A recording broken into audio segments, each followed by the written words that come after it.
Hello friends, स्वागत है आपका आपके अपने लीगल चैनल सोच में प्रहार में। मैं हूं एडवोकेट सनी शर्मा और दोस्तों आज के इस वीडियो में मैं आपको मैट्रिमोनियल केसेज में चलने वाली स्टेप जो लेने हैं आपको वो स्ट्रेटेजी सारी बताने वाला हूं ताकि आपको प्रॉब्लम ना हो। देखिए, इनिशियल लेवल पे यदि आप गलतियां करोगे तो उसका परिणाम आपको बहुत आगे तक भुगतना पड़ेगा। यदि इनिशियल लेवल पे आप सावधानीपूर्वक चलोगे तो आपको कोई भी दिक्कत नहीं आने वाली है।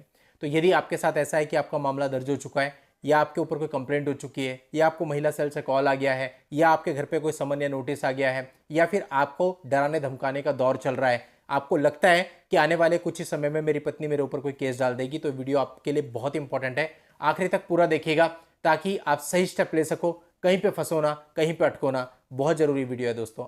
और दोस्तों, अगर आपने अभी तक भी इस चैनल को सब्सक्राइब नहीं किया है तो चैनल को सब्सक्राइब करके नोटिफिकेशन बेल पर जरूर क्लिक कर दें, क्योंकि इस चैनल पर मैं आपके लिए लेके आता हूं इसी प्रकार के लीगल और इन्फॉर्मेटिव वीडियोज और आपको बताता हूं रियलिटी जो आज के समय पे चल रहा है, और उसी के अकॉर्डिंग आपको चलना होता है, तभी आपको फायदा मिलता है। तो दोस्तों, जब आपकी पत्नी आपका घर छोड़ के जाती है तो अमूमन सबसे पहला काम वो जो करती है वो करती है कि महिला सेल में एक कंप्लेंट आपके खिलाफ कर देती है, जिसमें आपके सभी परिवार वालों को इन्वॉल्व भी कर देती है।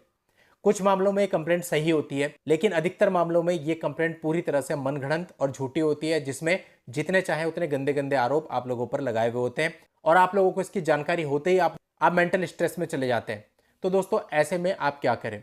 अब दोस्तों, जब आपको मान लेते हैं कहीं से महिला सेल से कॉल आया, महिला सेल बोल लो, वुमेन सेल बोल लो, कॉ सेल बोल लो, ये सारी एक ही चीज़ें हैं जो कि काउंसलिंग कराती हैं। सबसे पहले तो आप यह ध्यान रखें कि काउंसलिंग कराने वाली जो सेल होती है वो आपको कभी अरेस्ट नहीं कर सकती, वो आपको डरा धमका भी नहीं सकती, वो आपको किसी चीज़ के लिए मजबूर नहीं कर सकती। तो इसलिए आपको अपनी बात वहाँ पर खुल करके रखनी होती है। फिर भी बहुत सारी चीज़ें ऐसी होती हैं जो आपको जाननी बहुत ही आवश्यक है। अब आपको कॉल आया, जी हम पर्टिकुलर महिला सेल से बोल रहे हैं, आप यहाँ पर आ जाओ। अभी क्या आपको जाना चाहिए, नहीं जाना चाहिए? तो मेरे ओपिनियन में एक बार आपको जरूर जाना चाहिए, वहाँ जाकर के आपको अपना पक्ष रखना चाहिए।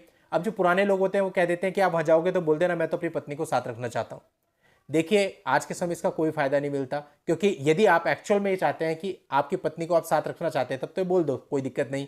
लेकिन यदि आप उसे वास्तव में साथ नहीं रखना चाहते तो ऐसा बिल्कुल भी मत बोलो, क्योंकि अगर पत्नी ने भी बोल दिया ठीक है तो कहेंगे ठीक है समझौतानामा करो, आप इनको लेकर के जाओ, तो आप ऐसे में फंस जाएंगे। आपको वहां पे डायरेक्टली ये नहीं बोलना कि मैं अपनी पत्नी को नहीं रखना चाहता हूं। ऑब्वियसली आप नहीं रखना चाहते हो तो उसके पीछे कुछ रीजन होंगे, आप वो रीजन बताओ और फिर ये बोलो कि इन रीजंस की वजह से मेरा अपनी पत्नी को आज के समय पे साथ में रखना संभव नहीं है। और जब रिटर्न की बात है स्टेटमेंट देने की, तब भी आप ये लिखवाओ कि मुझे धमकी देती है, जो जो भी घटना आपके साथ गलत कारित करती है वो बताओ कि इन वजहों से मेरा अब इसके साथ रहना संभव नहीं है। यदि आपके मुताबिक स्टेटमेंट होगी तभी आपको उस पर साइन करने, वरना आप साइन करने से मना कर सकते हैं। यदि आप साइन करने से मना कर सकते हैं, कोई आप पे दबाव नहीं डाल सकता, कुछ नहीं कर सकता, आप बिल्कुल स्ट्रेट फॉरवर्ड मना कर दीजिए, मैं साइन नहीं करूंगा। ठीक, अगर आपने जो बोला वही स्टेटमेंट लिखी है, केवल तभी आप उस पर साइन कीजिए। अब प्रश्न आता है, क्या सर अगर मैं ना जाऊं तो क्या होगा? देखिए, ऐसे मामलों में क्या होता है, जो आखिरी काउंसलिंग होती है वहां पर जो लेडी होती है वो ये कह देती है मुझे तो पुलिस से कार्रवाई चाहिए, और काउंसलिंग वाले काउंसलिंग बंद करके रिपोर्ट आगे भेज देते हैं और आपकी एफआईआर हो जाती है।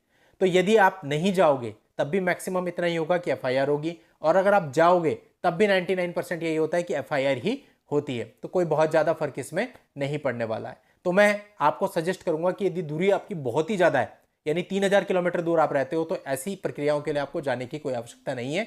जब एफआईआर होगी तब देखेंगे। लेकिन दोस्तों, अब फिर भी अगर हम एक बात कहें तो इसमें यह है कि आप एक बार जा सकते हैं, एक बार जाने में कोई हर्ज नहीं है। उसके बाद अगर आपकी डिस्टेंस ज़्यादा है तो फिर आप इसमें ना जाएं, तो कोई फर्क नहीं पड़ेगा।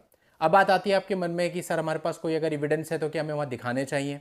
देखिए, आप दिखा सकते हैं पर आपको वहाँ पे देने नहीं है, उसका कोई फायदा नहीं है। इवन अगर आपके पास कोई रिकॉर्डिंग है जिसमें अब्यूज़ कर रही है या कुछ इस प्रकार की चीज़ है, तो आप उस रिकॉर्डिंग को कॉपी करके किसी दूसरे डिवाइस में उसका पर्टिकुलर जो पार्ट है वो वहाँ सुनवा सकते हो, क्योंकि उन पर इतना टाइम नहीं होता कि वो आपकी 5 मिनट की रिकॉर्डिंग सुनेंगे। हाँ, अगर आपका छोटा पार्ट है 20 सेकंड 30 सेकंड का, तो वो उतना वहाँ सुना सकते हो। अगला प्रश्न आता है कि सर अगर लड़की कह रही है कि मेरा सामान इसके पास है तो क्या वो सामान हमें वापसी करना चाहिए? देखिए, अगर जेन्युइनली आपके पास वो सामान है तो वापस कर सकते हैं, लेकिन ये बिल्कुल ध्यान रखें कि अगर सामान वापस कर रहे हैं तो उसकी रिसीविंग जरूर लें। और अगर कई बार ऐसा होता है कि लड़की ने जो लिस्ट लगाई है वो पूरे तरीके से फर्जी है, ऐसा कोई भी सामान आपके पास नहीं है, तो आप क्लियर कह सकते हैं कि ये जब गई थी अपना सारा सामान ले गई है, मेरे पास कोई भी सामान नहीं है। ऑब्वियसली आप जेब से तो देंगे नहीं। कई बार ये परिस्थिति भी होती है कि वो जो लिस्ट देती है उसमें कुछ सामान ऐसा होता है जो आपके पास एक्चुअल में है और बाकी का फर्जी होता है, तो आप उस लिस्ट में टिक कर सकते हैं कि ये सामान मेरे पास है, बाकी सारा इसमें फर्जी लिखा है, और जो सामान आपके पास है वो दे करके आप वहां से रिसीविंग ले सकते हैं। तो इस प्रकार से आपको महिला सेल में चलना होता है। महिला सेल में आपको किसी भी तत्व से किसी भी प्रकार से डरने की बिल्कुल भी आवश्यकता नहीं है। खुल के अपनी बात रखें और कोई पैनिक नहीं होना है। कई बार होता है जो लड़की वाले होते हैं वहां पे मिसबिहेव करते हैं, या फिर आपके ऊपर प्रेशर बनाने की कोशिश की जाती है, 4 पॉलिटिकल बंदों को साथ में लेके आ जाते हैं। किसी प्रकार के कोई दबाव की आवश्यकता नहीं है। और यदि आपके साथ कोई घटना कारित कर देते हैं, आपके साथ मारपिटाई कर देते हैं, धक्का मुक्की कर देते हैं, सीधा गवर्नमेंट हॉस्पिटल जाओ, मेडिकल करवाओ तुरंत के तुरंत, एक पुलिस कंप्लेंट लिखो, उसकी कॉपी रिसीव करा दो और फिर जाकर के एक कंप्लेंट केस एटलीस्ट फाइल कर दो। समनिंग तो उनकी हो ही जाएगी, बाकी बात की बात है। तो इसलिए जो भी आपके राइट्स हैं उनको सही तरीके से जानोगे तभी फायदा मिलेगा।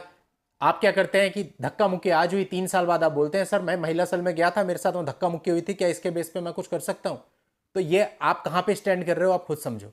दोस्तों उम्मीद करता हूं वीडियो आप लोगों को बहुत हेल्प करेगा और आप इसे आगे भी शेयर कर दीजिए ताकि जो बाकी के लोग हैं जो इन चीजों में फंसे हुए हैं उनको भी इससे मदद मिले।